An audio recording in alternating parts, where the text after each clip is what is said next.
Hello ചേട്ടാ. Hello, മനസ്സിലായി, എന്നെ മനസ്സിലായില്ലേ? കിട്ടുന്നില്ല. മീശ നോക്കുക, അപ്പൊ മനസ്സിലാവും. ആ കതിരേശ്. ഈ മീശ ഞാനെന്റെ കല്യാണത്തിന്റെ തലേദിവസം ഫേസ് ചെയ്യാൻ വേണ്ടി വന്നു. അപ്പൊ പെണ്ണ് വിളിച്ചോടി പോയി. അതെ, ഇപ്പൊ എന്താണ് ഇറങ്ങിയത്? ഇന്ന് എന്റെ കല്യാണമാണ്, അപ്പൊ ഒന്ന് മേക്കപ്പ് ചെയ്യണം. ഇന്നും കല്യാണം? ഇന്ന് കല്യാണം. എന്റെ കതിരേശ ഇത് എങ്ങനെ സംഘടിപ്പിക്കുന്നു?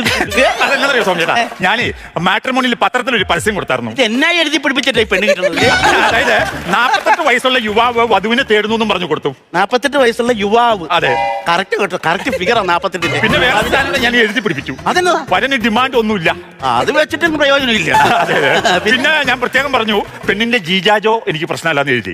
ജീജാജോ ഇല്ലാത്ത പെണ്ണിനെ കേട്ടിട്ട് അല്ല, എനിക്ക് അവിടെ താല്പര്യമില്ല. ജീജാജോട് എനിക്ക് താല്പര്യമില്ല. ഇപ്പൊ താല്പര്യം ഇല്ലെങ്കിൽ പിന്നീട് ഒരിക്കൽ താല്പര്യം വന്നാൽ സംഭവം ഇല്ലെങ്കിൽ പണി പാളും. നിങ്ങൾ എന്താണ് ഈ പറയുന്നത്? ജീജാജോ എന്ന് പറഞ്ഞു കഴിഞ്ഞാൽ ജില്ലാ ജാതി ജോലി, അത് പെണ്ണിന്റെ എനിക്ക് പ്രശ്നമല്ല. അതായിരിക്കില്ലേ? അതാണ്.